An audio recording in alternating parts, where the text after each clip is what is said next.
সেখানে গিয়ে টর্চ ফেলে দেখি একটা ঘুষকো জোয়ান লোক মুকুন্দর বুকে চেপে বসেছে। সে গো গো করছে। তারা যেভাবে মুকুন্দকে চেপে ধরেছিল দেখে আমি ভীষণ ভয় পেয়ে গেছিলাম, কিন্তু আমি কিছু করবার আগেই অন্ধকারে কারা আমার উপর ঝাঁপিয়ে পড়ল, হাত পা মুখ বেঁধে ফেললো আমার, আর তখনই আমি অজ্ঞান হয়ে গেলাম। Welcome to radio Juji. আমাদের চ্যানেল আজ আপনাদের জন্য পরিবেশন করছে প্রখ্যাত সাহিত্যিক নারায়ণ গঙ্গোপাধ্যায়ের লেখা সত্য ঘটনা থেকে অনুপ্রাণিত এক রহস্যময় খুনের গল্প টর্চ। আমাদের আজকের গল্পে অডিও স্টোরি শ্রোতাদের কথা মাথায় রেখে গল্পের প্লটকে অপরিবর্তিত রেখে কিছু কিছু সংযোজন করা হয়েছে। এই গল্পের সাউন্ড এডিটিং ও পোস্টার ডিজাইন করেছেন doctor benevolent art works of Sahil Zishan. গল্প পাঠে মাসুম। ইন্সপেক্টর রাজেশ বাবুর চরিত্রে, নন্দবাবুর চরিত্রে ও সমগ্র পরিচালনায় আমি কবির। শুরু হচ্ছে নারায়ণ গঙ্গোপাধ্যায়ের টর্চ। ধূমপান, মদ্যপান ও মাদক সেবন স্বাস্থ্যের পক্ষে ক্ষতিকারক।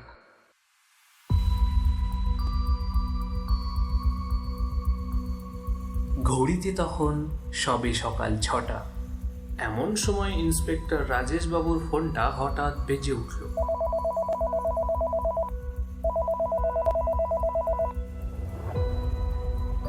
চোখ কুচলে ফোনটা হাতে নিয়ে রাজেশ বাবু বললেন,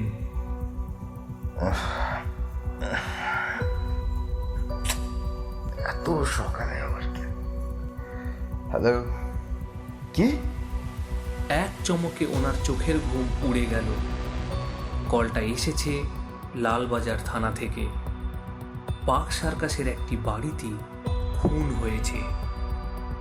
ঠিক আছে, আমি আসছি বলেই রাজেশ বাবু কিছুক্ষণের মধ্যে জিপ নিয়ে বেরিয়ে গেলেন।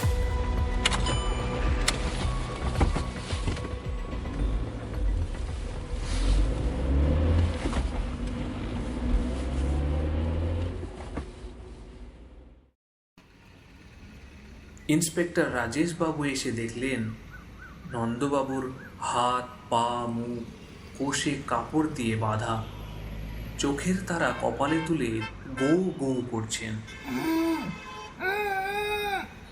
সঙ্গের কনস্টেবল গজুধর তার বাঁধন খুলে দিল। নন্দবাবু তখনও কথা বলতে পারছেন না, শুধুই হাঁপাচ্ছেন।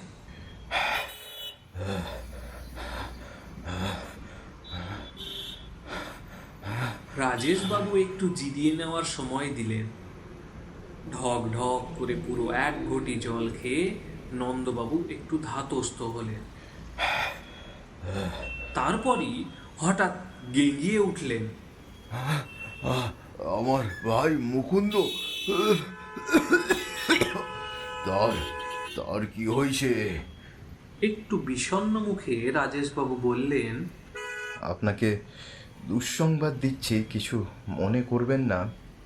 তিনি খুন হয়েছেন, তার বুকে ছোরা বেঁধানো। একটা চিৎকার করে নন্দবাবু অজ্ঞান হয়ে গেলেন। কিন্তু বেশিক্ষণ পুলিশের সামনে অজ্ঞান হয়ে থাকা যায় না, কাজেই উঠে বসতে হলো একটু পরেই। রাজেশবাবু পকেট থেকে নোটবই আর পেন্সিল বের করলেন। দেখুন, লোক ধরবার সময় অনেক পাবেন, কিন্তু হত্যাকারীকে আগে ধরবার চেষ্টা করা দরকার। সুতরাং দয়া করে আমাদের একটু সাহায্য করুন। ধরা গলায় নন্দবাবু বললেন, বলুন। আপনি তো পাটের দালালি করেন, আর আপনার ছোট ভাই মুকুন্দবাবু, ওর একটা জুয়েলারি দোকান আছে রাধা বাজারে। মাঝে মাঝে দু একটা হিরে টিরে সঙ্গে করে বাড়িতে আনতো, কী সব পরীক্ষা করতো এনে। আমি অনেকবার বলেছি, মুকুন্দ, বাড়িতে আমরা 2 ভাই মোটে থাকি, ওসব সর্বনেশে জিনিস আনিসনি।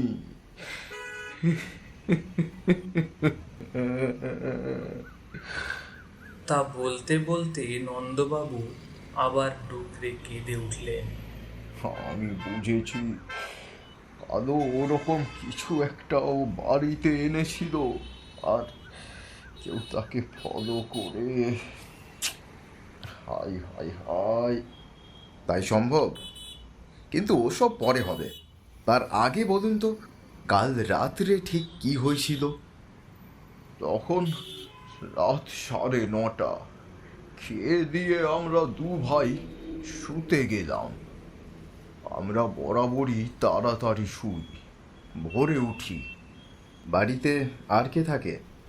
কেউ না, আমরা ব্যাচেলার। আর থানায় যে খবর দিয়ে এলো, দরজা হাট করে খোলা, আপনি মুখ বাঁধা পড়ে আপনার ভাই খুন হয়েছেন, আপনাদের সেই চাকরটি কোথায় থাকে? সে তো থাকে খ্যাংরাপটিতে। আমাদের রান্না বান্না করে দিয়ে 9টার মধ্যেই ও খেয়ে দিয়ে বাড়ি চলে যায়। আমি কাল ঠিক 9টায় ও চলে গেলে সদর বন্ধ করেছি। ঠিক 9টা? তা খেয়াল থাকলো কি করে? আসলে তখনই কোথায় একটা পেটা ঘড়িতে 9টা বাজছিল। ঠিক আছে, তারপর বলুন। তখন 10টা, 10:30টার বেশি নয়। আমার ঘুম এসেছিল। হঠাৎ পাশে মুকুন্দর ঘর থেকে যেন একটা ধস্তাধস্তি ও গো আওয়াজ কানে এলো। উঠে আলো জ্বালাতে গেলাম, চললো না। মেন অফ করে দিয়েছে কেউ। দিনকাল তো জানেন, যখন তখন কারেন্ট বন্ধ হয়ে যায়।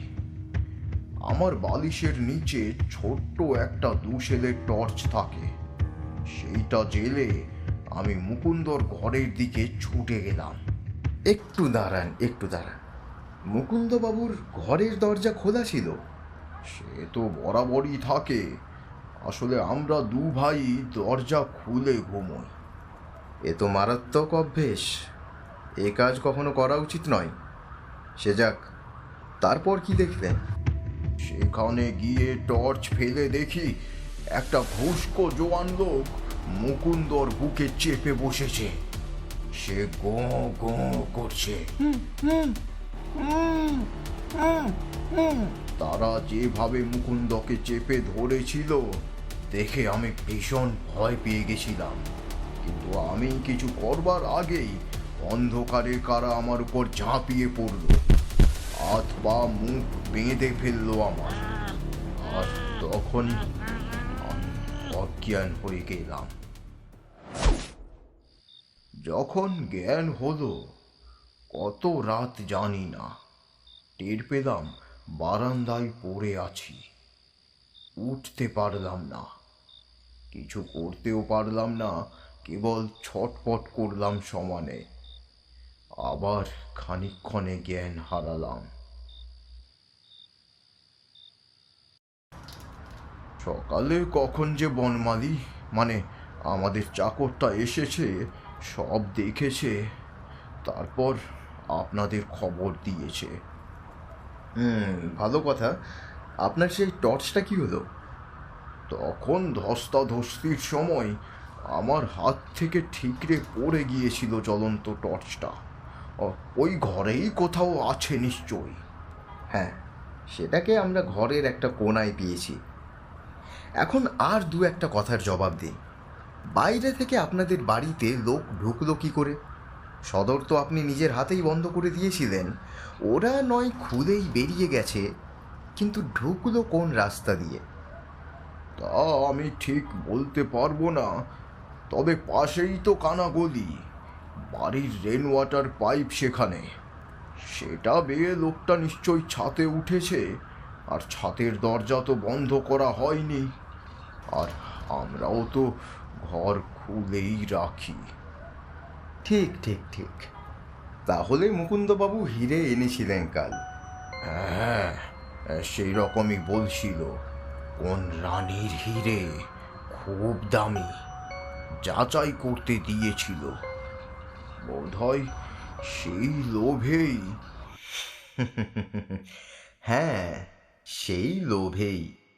সেই লোভেই নিজের ভাইকে আপনি খুন করেছেন নন্দবাবু। তারপর চাকর বনমালীকে দিয়ে নিজের হাত মুখ বাঁধিয়ে নিতে বেশি অসুবিধা হওয়ার কথা নয়। নন্দবাবুর মুখটা ঝুলে পড়ল। হঠাৎ তারপরেই তিনি চেঁচিয়ে উঠলেন, কে কে কে কে কে কে বলছেন আপনি পাগলের মতো? নিজের ভাই মুকুন্দকে আমি খুন করব? লোভ নন্দবাবু, লোভ। মানুষ পশু হয়ে যায়, কিন্তু নিজেকে নিজেই ধরিয়ে দিয়েছেন আপনি। টর্চের কায়দা না করলেই পারতেন। হ্যাঁ, নন্দবাবু হাঁ করে রইলেন। নন্দবাবু, ঘটনাটা রাত 10:30টার, আর এখন বেলা 7:30। আপনার টর্চ এখনো পুরো তেজে জ্বলছে। কোনো ছোট্ট 2 শেলের টর্চে অমন অলৌকিক ব্যাটারি থাকে না নন্দবাবু। অতএব দয়া করে উঠুন এবং থানায় চলুন। আপনার বনমালীকেও সহযাত্রী করতে হচ্ছে, কারণ সেও আপনার সহযোগী। হিরে বিক্রির ভাগ সেও পেত নিশ্চয়ই। মাথায় শিকড় পড়া সাপের মতো নন্দবাবুর ঘাড় নুয়ে এলো।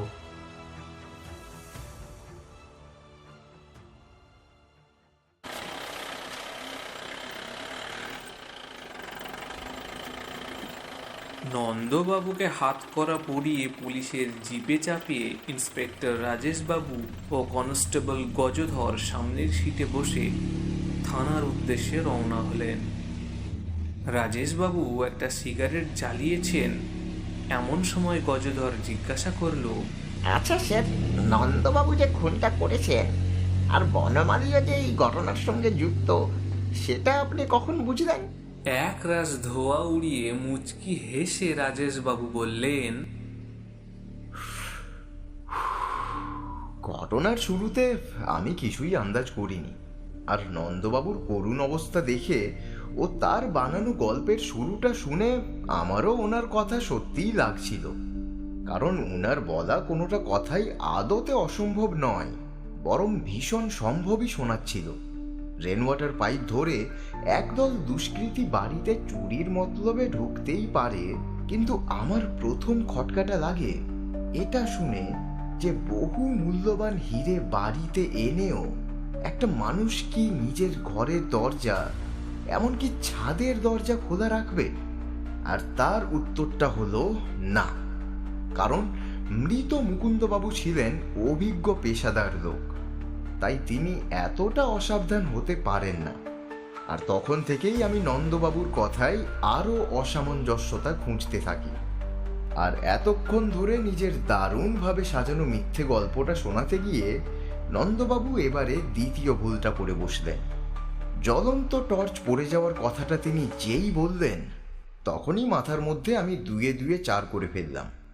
সকালে ঘরটাতে ঢুকতেই আমি সেই জ্বলন্ত টর্চটা মেঝে থেকে তুলেছি, আর নন্দবাবুর কথানুসারে সেটা তিনি রাত্রি 10:30টার সময় জ্বলন্ত অবস্থায় মেঝেতে ফেলেছেন। কিন্তু ওই 2 শেলের সামান্য টর্চটার পক্ষে এতক্ষণ ধরে তো জ্বলে যাওয়া সম্ভব নয়। এরপর বাকি ব্যাপারটা আমার কাছে একেবারেই স্পষ্ট হয়ে গেল। রাতে ভাইয়ের হাতে বহুমূল্য হিরে দেখে এক দূরদমনীয় লোভ পেয়ে বসে নন্দবাবুকে, আর তখনই বনমালীর সঙ্গে ভাইকে হত্যা করার চক্রান্ত শুরু হয়। বনমালী সাহায্য করে, কারণ নিশ্চয়ই নন্দবাবু তাকে হীরের টাকা দিবেন বলে কথা দিয়েছিলেন, এমনটাই আমার বিশ্বাস। সুতরাং পরিকল্পনা অনুসারে রাতে তারা দুজনে অসহায় মুকুন্দ বাবুকে প্রথমে খুন করেন। ও সকাল হতে না হতে ব্যাপারটাকে বিশ্বাসজনক করে তোলার জন্যে বনমালী নন্দবাবুর হাত পা বেঁধে থানায় খবর দিল। এবারে গল্পটাকে আরো ভক্তি করার মতো বানাতে গিয়েই সেই জ্বলন্ত টর্চের অংশটুকু জুড়ে দেওয়া হয়। আর কথাই আছে, অতি ভক্তি চোরের লক্ষণ।